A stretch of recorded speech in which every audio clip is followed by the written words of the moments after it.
bonsoir. Ça fait un bail, ouais, qu'on n'a pas fait de vidéo sur cette chaîne. On va parler d'un produit très intéressant dont vous avez déjà vu un article sur le blog.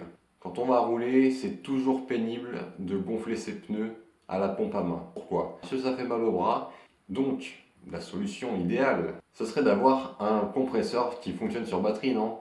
Mais attendez, qu'est-ce que c'est? Ce serait pas un compresseur qui fonctionne sur batterie? Le mieux, c'est qu'on déballe la bébête et qu'on en parle de ses caractéristiques complètement dingues. Place à la musique.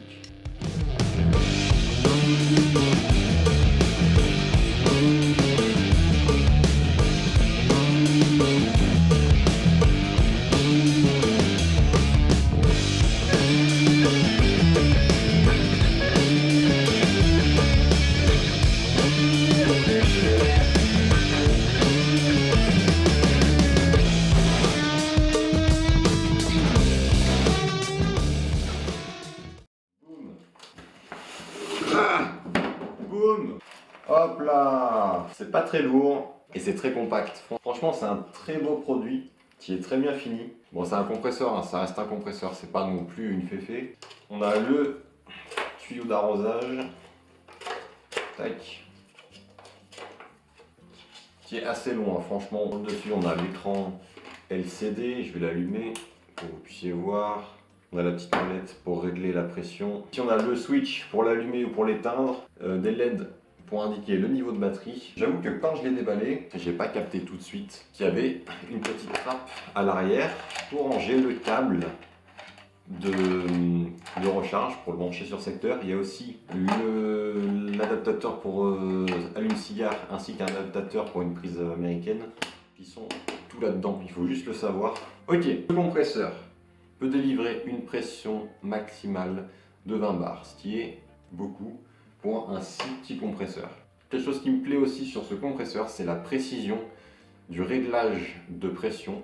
On peut régler à 0,05 bar près. C'est très rapide de gonfler une roue avec, en partant de 0 pour aller jusqu'à 8 bars, il faut en moyenne 40 secondes pour un pneu en 25 mm de large. L'autonomie est très intéressante également. On peut en moyenne gonfler 25 roues sans avoir à recharger la batterie. Alors c'est une moyenne, le test a été fait sur ce que je viens de dire précédemment en passant de 0 à 8 bars sur des pneus en 25. Ça veut dire que si c'est juste pour ajuster la pression, eh ben, on va pouvoir le faire beaucoup plus de fois. Ça ne demande pas autant d'énergie au compresseur, donc ça tire moins dans la batterie. Évidemment il s'arrête automatiquement, il n'y a pas besoin de s'en occuper une fois qu'on l'a lancé. Ça je vous le montrerai tout de suite après dans la démonstration. On peut régler l'unité de mesure soit en bar, soit en PSI, soit en kilopascal. Le R180 convertit ces trois unités. Il est fourni avec un embout Shredder Presta. En fait, il suffit de tourner la molette pour régler l'embout. Il y a également des embouts de gonflage basse pression qui sont fournis avec le compresseur. Et chose étonnante, ce compresseur peut faire claquer des pneus tubeless. Donc, si vous avez des pneus tubeless à faire claquer, c'est possible. J'ai pas encore essayé, mais ça va pas tarder. Donc, il y aura une deuxième vidéo montage de pneus tubeless avec le compresseur pour tester, voir si ça marche réellement.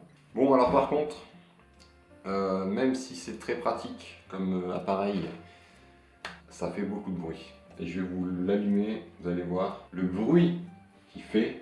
Bon, ça reste un compresseur, donc c'est normal, on va dire. Mais ça en fait pas mal, hein. Regarde.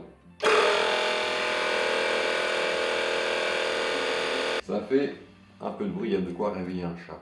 On va faire la petite démonstration de gonflage avec le compresseur, n'est-ce pas? Ici j'ai mon mulet.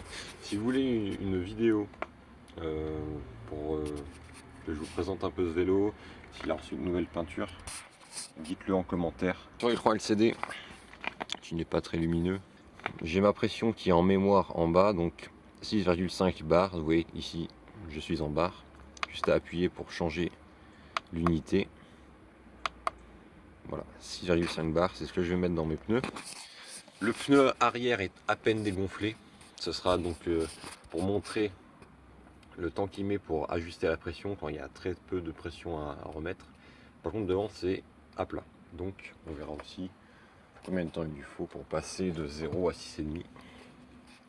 Donc pour le brancher sur la balle, c'est très simple.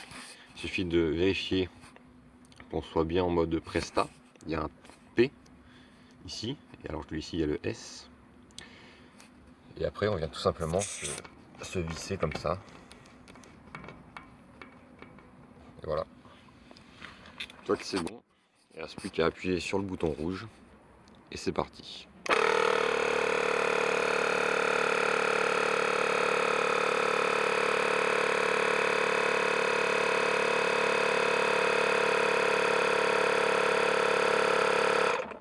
Voilà. C'est pas plus compliqué que ça. Après on enlève et on revisse. Tout simplement. Maintenant on va passer à l'avant. Ça, là avant, je rappelle qu'on est complètement à plat. Visser ça, tac, voilà, et c'est parti.